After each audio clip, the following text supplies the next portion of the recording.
I am your legal mentor Karan. आज की इस क्लास में हम करेंगे कॉन्स्टिट्यूंट असेंबली। अभी तक की लास्ट 3 क्लासेस में हमने पढ़ा था company rule, crown rule and government of India act. आज की क्लास में हम कंप्लीटली जानेंगे कॉन्स्टिट्यूंट असेंबली कैसे कॉन्स्टिट्यूशन बना, कैसी टाइमलाइन रही, कितने सेशंस हुए एंड कौन कौन मेंबर्स इन्वॉल्व थे आज का प्रेजेंट डे कॉन्स्टिट्यूशन बनाने में। चलिए स्टार्ट करते हैं। सबसे पहले कॉन्स्टिट्यूंट असेंबली की डिमांड क्यों रखी गई ये जानते हैं। कॉन्स्टिट्यूंट असेंबली की डिमांड फर्स्ट टाइम रखी गई थी 1934 में by mister M N Roy. M N Roy का कहना ये था कि इंडिया को गवर्न करने के लिए एक लॉ होना चाहिए, बट उस लॉ को ब्रिटिशर्स ना बनाए, इंडियंस खुद बनाए। इसलिए एक लेजिस्लेटिव बॉडी या कॉन्स्टिट्यूंट असेंबली का फॉर्मेशन किया जाए जिसमें मेजरली सिर्फ इंडियंस ही होने चाहिए। अब इसी डिमांड को एक्सेप्ट माना गया था इंडियन नेशनल कांग्रेस ने भी, एंड फाइनली 1940 में इसी डिमांड को एक्सेप्ट कर लिया गया था बाय ब्रिटिशर्स। इस डिमांड को एक्सेप्ट किया गया था under the August offer. August offer के अंडर ब्रिटिशर्स ने कहा था कि हम कॉन्स्टिट्यूंट असेंबली का फॉर्मेशन करेंगे जिसमें मेनली इंडियंस होंगे। अब इसी पॉइंट को लेके इंडियंस ने इस मिशन को रिजेक्ट कर दिया गया था क्योंकि यहाँ पे मेनली इंडियंस होंगे, बट यहाँ पे पार्शियली ब्रिटिशर्स भी इसके मेंबर्स होंगे। तो इस बेसिस पे अगस्त ऑफर को रिजेक्ट कर दिया गया था। अगस्त ऑफर आया था 1940 में, एंड इसके बाद अगस्त ऑफर को रिजेक्शन कर दिया जाता है। उसके बाद आता है क्रिप्स प्रपोजल। क्रिप्स प्रपोजल का नाम क्रिप्स प्रपोजल इसलिए पड़ता है क्योंकि इसे लेके आए थे sir Stafford Cripps and 2 members और भी थे इसमें। लेटर ऑन क्रिप्स प्रपोजल को भी काफ़ी ज़्यादा रिजेक्ट किया गया इंडिया में, क्योंकि इससे मुस्लिम लीग बिल्कुल भी सेटिस्फाइड नहीं थी। क्योंकि मुस्लिम लीग की मेन डिमांड ये थी कि 2 सेपरेट ऑटोनोमस स्टेट होने चाहिए। उसके लिए 2 सेपरेट कॉन्स्टिट्यूंट असेंबली का फॉर्मेशन किया जाना चाहिए, जहाँ पे एक कॉन्स्टिट्यूंट असेंबली बनाएगी इंडिया के लिए कॉन्स्टिट्यूशन, वहीं पे एक असेंबली बनाएगी पाकिस्तान के लिए कॉन्स्टिट्यूशन। अब इस डिमांड को रिजेक्ट कर दिया गया था क्रिप्स प्रपोजल के अंडर में। उसके बाद आता है कैबिनेट मिशन। कैबिनेट मिशन आता है 1942 में। कैबिनेट मिशन के अंडर 2 सेपरेट कॉन्स्टिट्यूंट असेंबली की डिमांड को तो रिजेक्ट कर दिया गया था, बट कहीं ना कहीं इस प्रपोजल से मुस्लिम लीग भी सेटिस्फाइड थी। इसलिए क्रिप्स प्रपोजल कैबिनेट मिशन के अंडर में कॉन्स्टिट्यूंट असेंबली का फॉर्मेशन किया जाता है। कॉन्स्टिट्यूंट असेंबली का फॉर्मेशन होता है 1946 में। इसके टोटल मेंबर्स थे 389 मेंबर्स। तो आपको ये याद रखना है टोटल मेंबर्स कितने थे, 389 मेंबर्स। आगे देखते हैं, नवंबर 96 में फॉर्मेशन हो जाता है हमारी कॉन्स्टिट्यूंट असेंबली का, जिसकी टोटल स्ट्रेंथ 389 होगी। वहीं पे 296 सीट्स आएंगी ब्रिटिश इंडियन प्रोविंसेस से। जो प्रोविंसेस को ब्रिटिशर्स रूल कर रहे थे वहाँ से 296 मेंबर्स चूज किए जाएंगे। एंड वहीं पे 93 सीट्स दी गई थी प्रिंसली स्टेट्स को, कि जो भी प्रिंसली स्टेट्स हैं, जो राजा रजवाड़े थे, जो अपने अपने टेरिटरी को गवर्न कर रहे थे, उनको भी पार्टिसिपेट करना है कॉन्स्टिट्यूंट असेंबली में, जहाँ से टोटल 93 सीट्स थी। एंड हर एक सीट के लिए 10 लाख का मेंबर्स का फिक्स किया गया था कि 10 लाख पॉपुलेशन पे एक सीट दी जाएगी। तो टोटल 389 मेंबर्स थे। हम देख सकते हैं कॉन्स्टिट्यूंट असेंबली में जो पूरी partly elected and partly nominated body थी। इसे पार्टली इलेक्टेड पार्टली नॉमिनेटेड इसलिए कहते हैं क्योंकि कुछ मेंबर्स तो चूज होके आएंगे, प्रोविंशियल लेजिस्लेटिव असेंबली के मेंबर्स चूज करके भेजेंगे, एंड वहीं पे प्रिंसली स्टेट्स के मेंबर्स को, वहाँ के रिप्रेजेंटेटिव्स को, प्रिंसली स्टेट का जो भी रूलर होगा, जो भी राजा होगा, उन्हें रिप्रेजेंट करने के लिए वो अपने खुद मेंबर चूज करके भेजेंगे। इसीलिए इसे कहा गया था partly elected and partly nominated. और हम देख सकते हैं टोटल फिर कॉन्स्टिट्यूंट असेंबली के लिए इलेक्शंस होते हैं जुलाई अगस्त 1946 में, जिसमें से टोटल में से 208 सीट्स जीतते हैं Indian national Congress and 73 seats जीतते हैं हमारी मुस्लिम लीग, एंड जिसमें 15 इंडिपेंडेंट मेंबर्स भी कॉन्स्टिट्यूंट असेंबली के लिए इलेक्शन जीत जाते हैं। एंड जो रिमेनिंग 93 सीट्स थी जो कि प्रिंसली स्टेट्स को दी गई थी, तो उसने टोटली बॉयकॉट कर दिया था। वो पार्टिसिपेट नहीं कर रहे थे कॉन्स्टिट्यूंट असेंबली के इलेक्शन में, क्योंकि प्रिंसली स्टेट्स का कहना ये था कि हम अपनी टेरिटरी को क्यों दें, हम नहीं जाना चाहते हैं किसी भी कंट्री के साथ में, हम अपनी टेरिटरी को खुद गवर्न करना चाहते हैं। तो फिर 90 सीट्स एकदम खाली रह जाती हैं, यहाँ से कोई भी मेंबर नहीं आता है कॉन्स्टिट्यूंट असेंबली के लिए। इस मैप में आप देख सकते हैं कौन सी टेरिटरी का कैसा रूल था और कौन उसको गवर्न कर रहा था। आगे देखते हैं working of the constituent assembly. Constituent assembly की फर्स्ट मीटिंग हेल्ड होती है 9 दिसंबर 1946 को। अब इस डेट को आपको याद रखना है। इसी डेट का एक और FYI, सोनिया गांधी जी का बर्थ डेट भी 9 दिसंबर 1946 को होता है।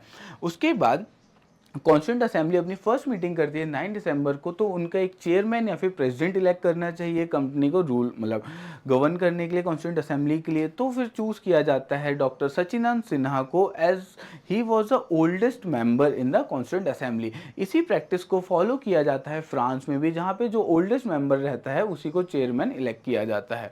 तो डॉक्टर सचिदानंद सिन्हा इलेक्ट होते हैं as a temporary chairman of the constituent assembly. आगे जाके जब सेकेंड मीटिंग होती है 11 दिसंबर 1946 को, उसमें डॉक्टर राजेंद्र प्रसाद को इलेक्ट कर दिया जाता है as a permanent chairman of the constituent assembly.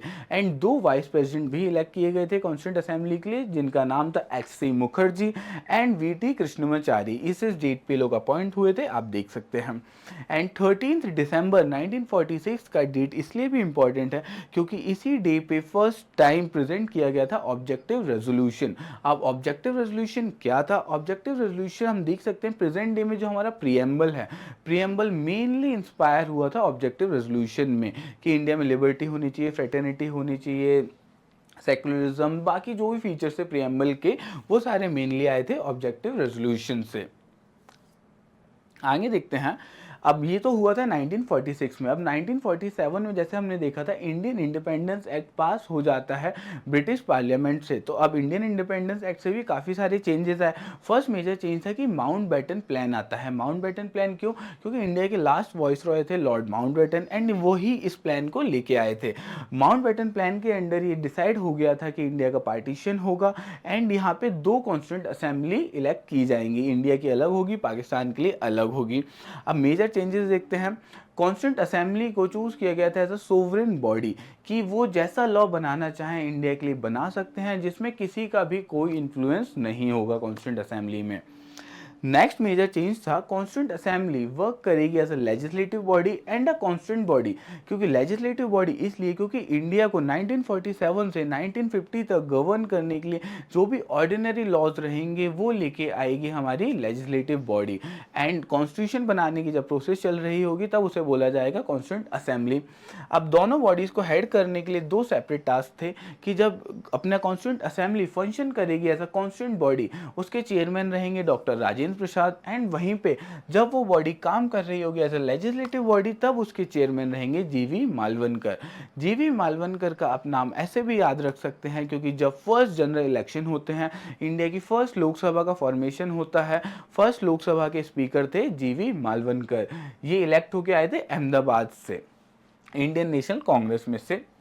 Muslim league के जो मेंबर्स थे उनने बॉयकॉट कर दिया था एंड जो टोटल स्ट्रेंथ थी ब्रिटिश कॉन्स्टिट्यूंट असेंबली की थी 389 मेंबर्स, जो कि रिड्यूस होके हो जाती है इंडिया के लिए 229 आउट ऑफ 296, क्योंकि जो रिमेनिंग मेंबर्स थे ब्रिटिश प्रोविंशियल काउंसिल से उनके मेंबर्स ने छोड़ दिया था इंडियन कॉन्स्टिट्यूंट असेंबली को। एंड जो प्रिंसली स्टेट्स थे तो उसमें 23 प्रिंसली स्टेट्स ज्वाइन कर लेते हैं पाकिस्तान को या कुछ इंडिपेंडेंट भी रहना चाहते हैं। जैसे हम देख सकते हैं हैदराबाद का केस या जूनागढ़ या जम्मू कश्मीर का केस। तो ये प्रिंसली स्टेट्स यहाँ पे कम हो जाती हैं, सीट्स बचती हैं टोटल 70। तो इंडियन कॉन्स्टिट्यूंट असेंबली की फाइनली मेंबर्स बचते हैं 299 मेंबर्स। ठीक है, याद रखना इसको। चलिए आगे देखते हैं। Drafting committee. Drafting committee was one of the most important committee of our constitution की कॉन्स्टिट्यूशन बनाने में काफ़ी सारी कमिटीज का फॉर्मेशन किया गया था। कुछ मेजर कमिटीज थी, कुछ माइनर कमिटीज थी। उसमें सबसे मेजर जो आपको याद रखनी है वो थी ड्राफ्टिंग कमेटी, जिसे मेन फंक्शन दिया गया था कॉन्स्टिट्यूशन का ड्राफ्ट करने का। And father of Indian constitution भी कहा जाता है डॉक्टर भीमराव अंबेडकर, क्योंकि इनका बहुत ज़्यादा योगदान था कॉन्स्टिट्यूशन बनाने में। ये टोटल कॉन्स्टिट्यूंट ड्राफ्टिंग कमेटी में 7 मेंबर्स थे जिनका नाम आप पढ़ सकते हैं। And B N. राव हमारे कॉन्स्टिट्यूशनल एडवाइजर थे टू कॉन्स्टिट्यूंट असेंबली। ये सारे मेंबर्स थे ड्राफ्टिंग कमेटी की। ड्राफ्टिंग कमेटी अपॉइंट होती है 29 अगस्त 1947 को, ये डेट भी आप याद रखना। चलिए आगे। टोटल कॉन्स्टिट्यूंट असेंबली के 11 सेशन होते हैं जहां पे उन्होंने टोटल अपना कॉन्स्टिट्यूशन बनाया है। लास्ट सेशन को हम काउंट नहीं करते हैं कि जब 24 जनवरी को सारे मेंबर्स मिले थे जिनने अपना सिग्नेचर किया था ओरिजिनल रियल कॉन्स्टिट्यूशन, जो आज भी रखा हुआ है हमारी लोकसभा में या इंडियन पार्लियामेंट में। तो टोटल 11 सेशंस हुए थे। कुछ फंक्शंस हैं जो हम देख लेते हैं कॉन्स्टिट्यूंट असेंबली ने और क्या क्या काम किया। फर्स्टली, कॉमनवेल्थ नेशंस की मेंबरशिप को रेटिफाई कर दिया गया था कि इंडिया कॉमनवेल्थ नेशन का पार्ट रहेगा। उसके अलावा national anthem, national song, national flag को भी उसी टाइम पीरियड में अडॉप्ट किया गया था। ये कुछ डेट्स हैं, अब ये डेट आपको याद रखनी है। नेशनल फ्लैग को आप ऐसे भी याद रख सकते हैं 22 जुलाई 1947 की अगस्त में जब हम इंडिपेंडेंस डे मनाएंगे, रेड फोर्ट से हम सेलिब्रेट करेंगे, तो हमारे पास लहराने के लिए हमारा खुद का झंडा होना चाहिए। इसलिए 15 अगस्त 1947 से हमने पहले अडॉप्ट किया था 22 जुलाई को, एंड 24 जनवरी को बाकी चीज़ें हुई थी। एंड 24 जनवरी 1950 को ही डॉक्टर राजेंद्र प्रसाद को इलेक्ट कर दिया जाता है as first president of India. And हाँ, ये भी एक इम्पॉर्टेंट फैक्ट है कि कॉन्स्टिट्यूंट असेंबली को कितना टाइम लगा कॉन्स्टिट्यूशन बनाने में। तो कॉन्स्टिट्यूंट असेंबली ने totally 2 years 11 months and 18 days का टाइम लिया था कॉन्स्टिट्यूशन को बनाने के लिए। एंड कॉन्स्टिट्यूशन को बनाने में जो टोटल एक्सपेंडिचर आया था वो था 64 लाख रुपीज़ का। ये कोई इंपॉर्टेंट फैक्ट नहीं है 64 लाख का, बट आपको पता होना चाहिए जनरल इन्फॉर्मेशन के पर्पज से। इंपॉर्टेंट फैक्ट्स हम जनवरी 26 डेट, इस डेट को इतना ज़्यादा इंपॉर्टेंस क्यों दी गई कि हमारा कॉन्स्टिट्यूशन कंप्लीट हो गया था नवंबर 26 1949 को। तो हमने 2 महीने का वेट क्यों किया? हम पहले भी उसे एनफोर्स कर सकते थे कि कॉन्स्टिट्यूशन अडॉप्ट तो हो गया था बट एनफोर्स नहीं हुआ था उस टाइम में नवंबर 26 को। अब जनवरी 26 की डेट इसलिए चूज़ की गई थी क्योंकि इसी डेट पे 1930 में पूर्ण स्वराज का डे सेलिब्रेट किया गया था, क्योंकि फर्स्ट टाइम इन्होंने बोला था कि अब इंडिया को फुल्ली इंडिपेंडेंस चाहिए ब्रिटिशर से, जहाँ पे उनका पार्टली रोल भी नहीं होना चाहिए। इसलिए पूर्ण स्वराज के डे पे ही हमने सेलिब्रेट किया अपना रिपब्लिक डे। उसके अलावा एलिफेंट को अडॉप्ट किया गया था as a seal of constituent assembly की। ये देख सकते हैं, ये सील थी हमारी कॉन्स्टिट्यूंट असेंबली की। तो एलिफेंट को चूज किया गया था as a seal of constituent assembly, and Sir B.N. Rao was the constitutional advisor to the constituent assembly, and H.V.R. Iyengar was the secretary to the constituent assembly. S.N. Mukherjee, हाँ, S.N. Mukherjee was the chief draftsman of the Indian Constitution की इनने अपने हाथों से लिखा था, इन्हीं ने ड्राफ्ट किया था पूरे कॉन्स्टिट्यूशन को।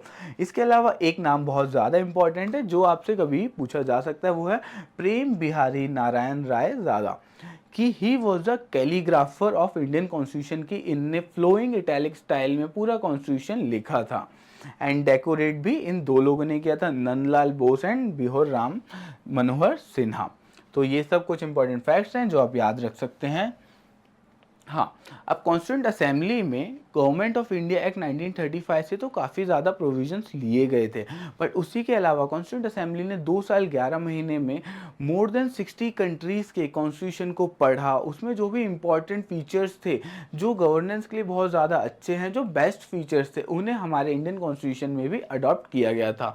हम देख सकते हैं जैसे ब्रिटिश कॉन्स्टिट्यूशन से हमने लिया था parliamentary form of government, bicameralism, parliamentary privileges, rule of law making procedure, single citizenship और डॉक्ट्रिन ऑफ प्लेजर। वैसे ही हमने अदर कॉन्स्टिट्यूशन से भी कुछ मेजर फीचर्स लिए थे।